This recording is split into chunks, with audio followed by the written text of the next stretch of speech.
En este programa vamos a continuar hablando sobre la dictadura de Alfredo Stroessner. Mis compañeros Mario y Oscar ya hicieron videos sobre este tema. Te recomiendo que los veas. Los links van a estar abajo en la descripción. La dictadura de Alfredo Stroessner es un periodo histórico de la República del Paraguay comprendido desde 1954 hasta 1989. 35 años de duración, una de las dictaduras más largas de Latinoamérica.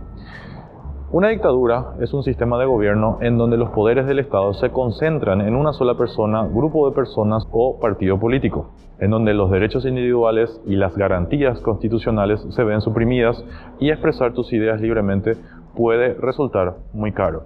La dictadura de Alfredo Stroessner no fue la excepción a esta regla.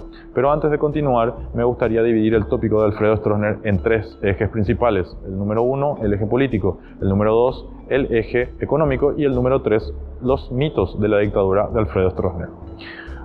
Para empezar la parte política, me gustaría dejar en claro o definir que todo ser humano tiene derechos inalienables a su persona, como pueden ser, en este caso, su derecho a la vida, su derecho a la libertad y su derecho a poseer bienes. En la dictadura de Alfredo Stroessner, la libertad, que para mí es el segundo derecho más importante del ser humano, se veía cercenada porque, de cierta forma, uno no podía celebrar ni siquiera reuniones familiares sin antes avisarle a la comisaría de su barrio que uno iba a estar realizando dicho acto. Porque el dictador tenía miedo de que una reunión de más de 3 personas pudiese resultar en una conspiración. También la libertad de tránsito se veía cercenada, puesto que uno tenía la libertad para poder circular libremente por el país hasta las 2 de la mañana, que después empezaba un toque de queda. Una vez que uno era encontrado en la calle después de este horario, venía muy amablemente la caperucita y te llevaba a la comisaría. Y si tenías barba y pelo largo, directamente te llevaban a la técnica. Lo segundo que me gustaría hablar sobre la parte política también es que no solamente se veían cercenados estos derechos, sino que también habían problemas profundos con respecto a la oposición política. No existía la verdadera oposición política, puesto que esto era controlado por el gobierno de turno. Entonces no existía un verdadero ambiente de democracia, no existía un verdadero ambiente de libertades políticas de expresión, puesto que uno expresaba sus ideas que podían ser contrarias al dictador y esto iba a resultar muy caro. Entonces no tenías libertad de concurrencia, no tenías libertad de tránsito y tampoco libertad de expresión. 3 libertades se veían cercenadas durante este periodo histórico.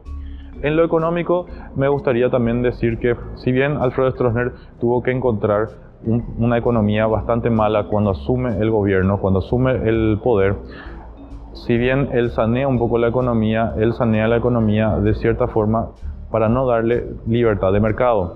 Lo único que hace es tratar de controlar más la economía a modo de poder estar al tanto de todas las cosas que ocurrían dentro de la misma y también, si bien no estaba muy a favor de la liberalización de mercado, sí llegó a realizar algunas que otras privatizaciones, que me gustaría aclarar bien este punto, puesto que la privatización no es lo mismo que la liberalización.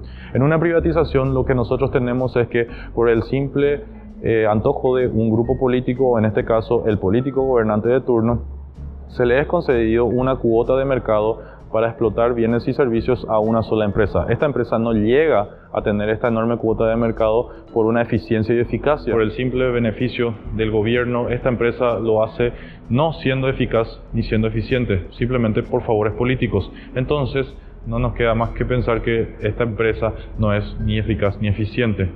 Para ir cerrando, me gustaría comentar que el Producto Interno Bruto del Paraguay en 1970 era de 548 millones, para 1989 había ascendido a 4.600 millones y para 1990, un año después de la caída del dictador, era de 5.695 millones de dólares.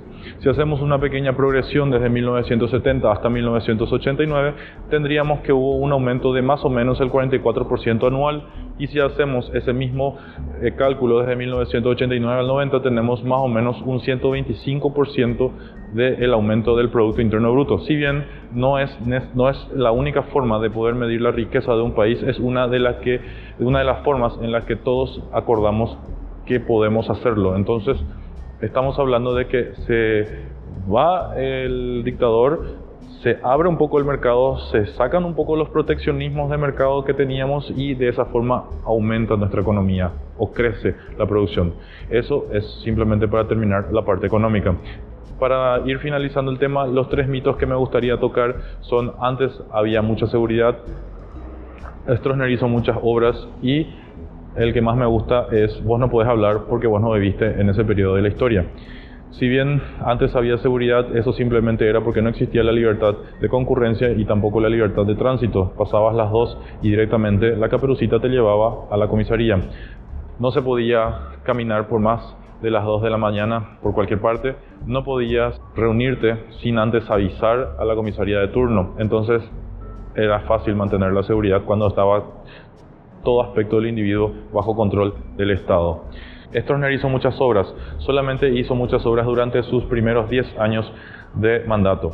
Después prácticamente se dedicó a disfrutar del erario público, y las grandes construcciones como las represas de Itaipú y Yacyretá fueron más por injerencia de los gobiernos de Brasil y de Argentina. Y por último, el mito que más me gusta, el de que vos no podés hablar porque vos no viviste esa etapa, es fácilmente rebatible, puesto que con esa lógica yo no podría hablar ni de las cruzadas, ni de la colonia de América, ni de la Primera o Segunda Guerra Mundial, puesto que yo no viví en esa época. Pero para finalizar, el mito que más me gusta es que antes podíamos dormir con la ventana abierta. Muchas gracias. Si te gustó el video, por favor suscríbete, dale like y compartirlo con tus amigos.